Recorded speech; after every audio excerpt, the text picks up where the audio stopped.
Assalamualaikum warahmatullahi wabarakatuh. Di sini saya Dwi Yulandari NIM 1820209012 pada materi fisika dan ilmu tauhid membahas tentang awal dari ibadah, mengenal Allah, dan pendidikan fisika. Yang pertama yaitu awal dari ibadah, di mana awal dari ibadah yaitu dengan kata lain awal dari seseorang beragama adalah mengenal Allah, setidaknya memahami makna syahadat yang sesungguhnya. Misalkan ketika seseorang baru dijadikan sebagai hamba Allah akan mengalami goncangan psikologis dikarenakan status sosial atau yang lainnya. Nah, jika seorang hamba tidak segera menyadari kedudukannya, maka dia hanya seorang hamba yang hanya akan beraktivitas sesuai dengan perintah tuannya dan tidak menyadari kedudukan tuannya yang berhak atas hambanya.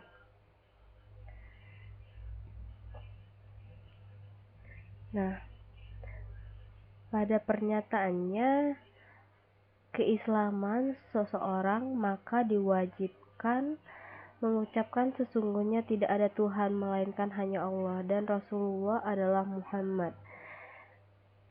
Nah, konteks sumpah ini tidaklah menggunakan kata amanu yang artinya beriman atau percaya. Meskipun keimanan itu adalah konsekuensi dari suatu keagamaan, terutama pada hal-hal yang tidak bisa dijelaskan dengan akal pikiran rasional. Jika saja argumen sederhana, mengapa kesaksian ini tidak menggunakan kata amanu adalah jika seorang beriman, maka dia tentulah percaya yang artinya dalam keimanan seseorang hanya diminta percaya tentang sesuatu tanpa harus menyaksikan. Namun jika seorang bersaksi, maka tentulah seseorang itu beriman, karena ketika seorang bersaksi akan sesuatu, tentulah dia telah melihat atau dalam suatu pengadilan, maka dia sudah menyaksikan kejadian yang benar-benar sesungguhnya.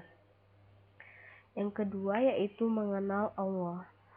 Mengenal Allah yaitu konteks sumpah keislaman seseorang memerlukan kesaksian kepada Allah dan kepada Rasulullah, maka sebelum bersaksi seseorang haruslah mengenal Allah. Lalu, bagaimana kita mengenal Allah? Dalam konteks akademik, pengenalan Allah dapat dilakukan dengan memikirkan semua yang diciptakan Allah. Kita lihat saja kita diciptakan oleh apa? Bagaimana konteks akademis ini demikian juga diisyaratkan melalui Al-Quran, di mana pengenalan melalui titik beratkan pada penggunaan rasio dan mengenalkan diri.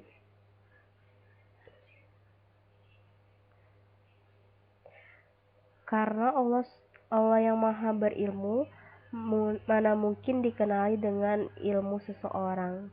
Tingginya derajat ilmu seseorang, bahkan derajat ilmu itu sendiri, maka Allah maha tinggi. Artinya, kita tidak mungkin dapat mengenal Allah hanya dengan ilmu saja. Setidaknya, yang diungkapkan oleh sebuah hadis terlepas dari man arafa nafsahu faqad arafa rabbahu, siapa mengenal dirinya maka dia akan mengenal Tuhannya. Perjalanan kepada ilahi barulah sampai ketika seseorang telah mati. Akan tetapi tidak ada lagi yang akan diceritakan ketika sudah mati. Tidak ada lagi yang akan dirasakan. Bagaimana mungkin seseorang dapat merasakan jika dia sudah mati? Alur logikanya mengiring opini kita bahwa untuk sampai kepada Allah kita harus merasakan mati. Sebelum kita benar-benar mati, karena dengan kematianlah maka sifat sombong, merasa kuat, merasa pintar, merasa kaya, bahkan merasa suci dari dosa hilang dengan sendirinya. Yang ketiga yaitu tauhid pada pembelajaran fisika. Fisika merupakan bagian dari disiplin ilmu sains yang mempelajari perilaku-perilaku fisik benda-benda yang kasat mata atau benda-benda yang tak kasat mata yang berperan pada kehidupan manusia sejak dimulainya kehidupan. Nah, tauhid dan fisika. Pada dasarnya, hal yang selalu dibahas adalah bagaimana perilaku gerak benda atau posisi benda setiap saat yang dipengaruhi oleh lingkungan sekitar. Misalkan XT sama dengan XPSET. Melalui wahyu yang diturunkan kepada Nabi Muhammad SAW, Allah Subhanahu wa Ta'ala dalam Al-Quran mengajarkan konsep ketauhidan. Salah satunya yang tersebut dalam potongan surat Quran Al-Anfal ayat 17. Maha yang sebenarnya bukan kamu yang membunuh mereka, akan tetapi Allah yang membunuh mereka, dan bukan kamu yang melempar ketika kamu melempar, tetapi Allah yang melempar. Allah berbuat demikian untuk membinasakan mereka dan untuk memberi kemenangan kepada orang-orang mukmin dengan kemenangan yang baik. Sesungguhnya Allah Maha Pendengar lagi Maha Mengetahui.